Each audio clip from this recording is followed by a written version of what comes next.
હાય friend, હું છું હિરલ. સ્વાગત છે તમારું દિયા કિચનમાં. તો આજે હું તમારી સાથે શેર કરીશ ખાટા મીઠા એવા આમ પાપડની રેસિપી. આમ પાપડ છે તે આપણે માર્કેટમાંથી લાવતા હોઈએ છીએ. તે આપણે એકદમ ઓછા ખર્ચામાં ઘરે બનાવીને તૈયાર કરશું. એ માટે સૌથી પહેલાં મેં અહીંયા જે કાચી કેરી આવે છે તે લઈ લીધી છે. તેની છાલ નીકાળી લીધી છે. એક વાટકી ખાંડ લીધી છે. જે સંચળ આવે છે તે લીધું છે, જેને ફરાળી મીઠું પણ કહે છે. અહીંયા કાળા મરીનો પાવડર લીધો છે અને થોડો ગ્રીન ફૂડ કલર લીધો છે. જો તમારી પાસે ગ્રીન ફૂડ કલર ન હોય તો તમે સ્કીપ કરી શકો છો. તો આપણે અને પાણી લીધું છે. તો આપણે હવે રેસિપીની શરૂઆત કરીએ. આ કેરી છે તેને આપણે એકદમ નાના નાના ટુકડામાં સમારી લેશું.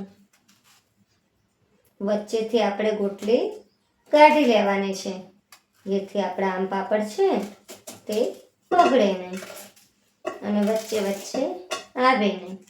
પહેલાં આપણે આ રીતે રફલી ટુકડા કરી લેશું અને પછી નાના નાના પીસ કરી લેશું.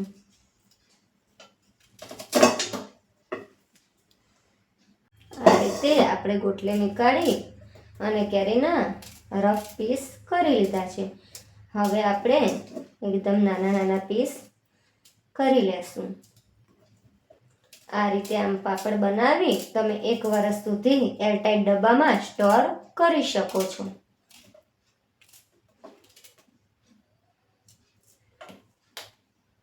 હવે આપણે કેરીમાં કેરી ડૂબે તેટલું જ પાણી એડ કરીશું.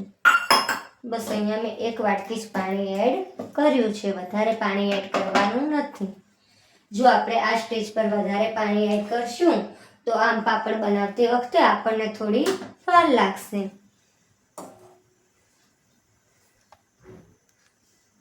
આ રીતે ગેસ ચાલુ કરી લેશું. આપણે કઢાઈ છે તે મેં ગેસ પર રાખી દીધી છે અને ગેસ ચાલુ કરી લેશું.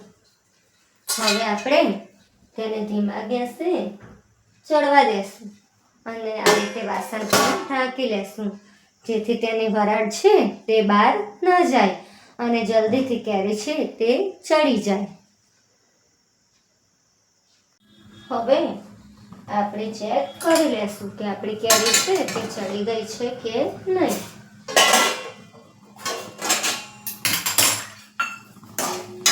તો આપણી કેરી છે તે બરાબર ચડી ગઈ છે. હવે અહીંયા આ સ્ટેજ પર આપણે ગેસ બંધ કરી દઈશું.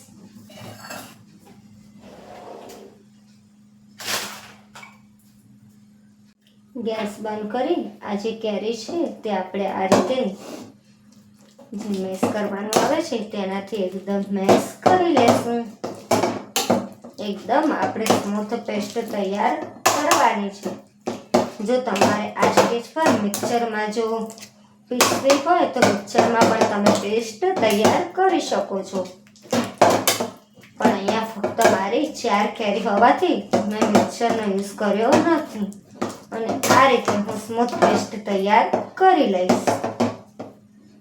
આ રીતે આપણે સ્મૂથ પેસ્ટ તૈયાર કરી અને હવે અહીંયા એક વાસણ લેશું અને ઉપર આપણે આ રીતે ગરણી સેટ કરી લેશું અને જે આ પેસ્ટ છે તે બધી આપણે ગરણીમાં એડ કરી લેશું.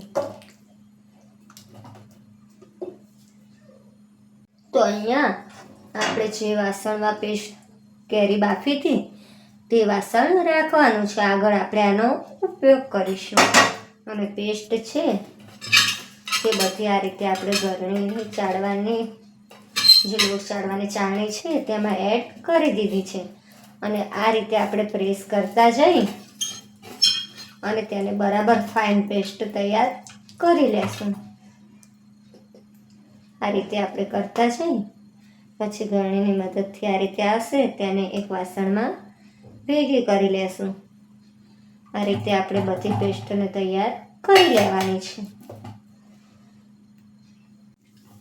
તો આ રીતે આપણે ચમચાની મદદથી આ રીતે પ્રેસ કરતા જઈ અને કેરીનો બધો પલ્પ તૈયાર કરી લીધો છે, તમે જોઈ શકો છો. હવે જે આપણે આ વાસણ છે કડાઈ, એમાં આ બધો પલ્પ એડ કરી લઈશ. હવે આપણે પલ્પ છે તે કડાઈમાં નીકાળી અને ગેસ પર રાખી અને ગેસ ચાલુ કરીશું. ગેસની આંચ એકદમ ધીમી રાખીશું. ધીમી રાખી અને આપણે તેને કૂક કરીશું. આપણે તેમાં જરૂર મુજબ ખાંડ એડ કરીશું. અહીંયા મેં 1 વાટકી ખાંડ લીધી છે. જે કાળા મરીનો પાવડર આવે છે તે એડ કરી લેશું. અને અહીંયા મેં જે સિંધવ મીઠું આવે છે તે લીધું છે. અહીંયા હું 1 ચમચી તે એડ કરી લઈશ. એડ કરી અને આપણે તેને સતત હલાવતા રહેશું.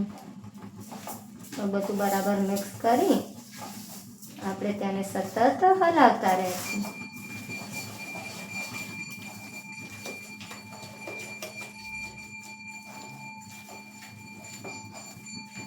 એકદમ ધીમા ગેસે આપણે આ પ્રોસેસ કરવાની છે.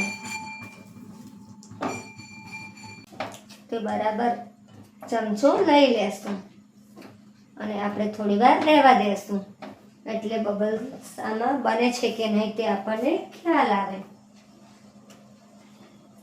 તો જોઈ શકો છો કે આમાં બબલ્સ બની રહ્યા છે થોડા. તો હવે આ આપણું એકદમ તૈયાર થવાયું છે. હવે હું આમાં થોડો જેલ ફૂડ કલર આવે છે તે એડ કરી લઈશ. જો તમારી પાસે ન હોય તો તમે સ્કીપ કરી શકો છો.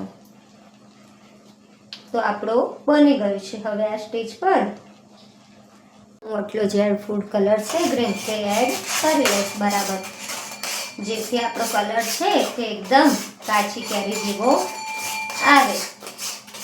જો તમારી પાસે ન હોય તો તમે સ્કીપ કરી શકો છો. કલર વગર પણ આમ પાપડ એટલા જ ટેસ્ટી બને છે.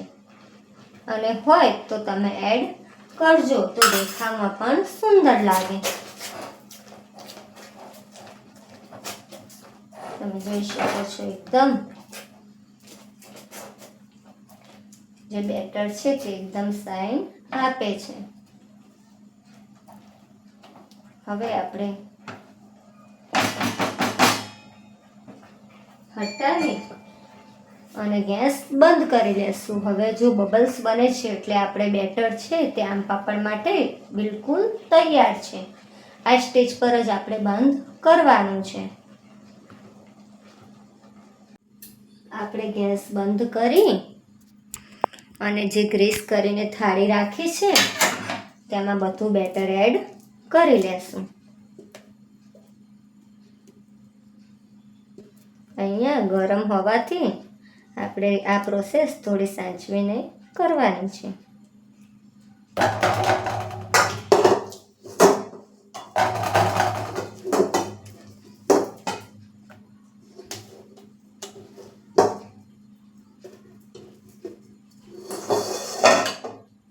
આ રીતે કરી આપણે એક જગ્યા પર જ બધું બેટર એડ કર્યું છે. પછી આપણે છે આ રીતે પૂરી થાળીમાં ઘુમાવી લેશું, જેથી બેટર છે તે બધે સરખું બરાબર થઈ જાય. અહીંયા આપણે કોઈ ચમચો કે હાથ લગાવવાની જરૂર નથી. જો તમે હાથ લગાવશો તો બેટર છે તે હાથમાં અને ચમચો જો એડ કરશો તો ચમચા પર ચોંટી જશે. તો આ રીતે તમારે થાળીમાં ફેલાવી લેવાનું છે. તમે જોઈ શકો છો આપણું જે બેટર છે તે એકદમ સાઇન મારે છે. અને હવે જો તમારે તડકો આવતો હોય તો તમે 3-4 કલાક આ થાળી છે તે તડકામાં મૂકી દેજો. અને જો તડકો ન આવતો હોય તો કોઈ ચિંતા કરવાની જરૂર નથી. તમે તેને નોર્મલ પંખાની નીચે 6 થી 7 કલાક માટે રાખી દેજો, જેથી આમ પાપડ છે તે બરાબર સુકાઈ જાય. અને હું તડકામાં મૂકતી નથી, હું પંખા નીચે 6 થી 7 કલાક સેટ થવા માટે રાખી દઈશ. અહીંયા આપણે 5-6 કલાક આમ પાપડ છે તે સેટ કરી લીધા છે. હવે આપણે ચક્કાની મદદથી આ રીતે તેને કટ કરી લેશું. તમારા મનપસંદ આકારનો શેપ તમે આપી શકો છો. રોલ પણ કરી શકો છો, ગોળ કરવા હોય તો ગોળ કરી શકો છો, અને એમ ચોરસ પણ કરી શકો છો. આ રીતે ચક્કાની મદદથી પટ્ટીના શેપમાં કાપી પછી આપણે આ રીતે કિનારીથી થોડું પ્રેસ કરતા જઈ. થોડું પ્રેસ થાય એટલે આપણે આ રીતે બધા રોલ વાળી લેશું. જો તમારે રોલ ન વાળવા હોય તો તમે ગમે તે આકારમાં રાખી શકો છો.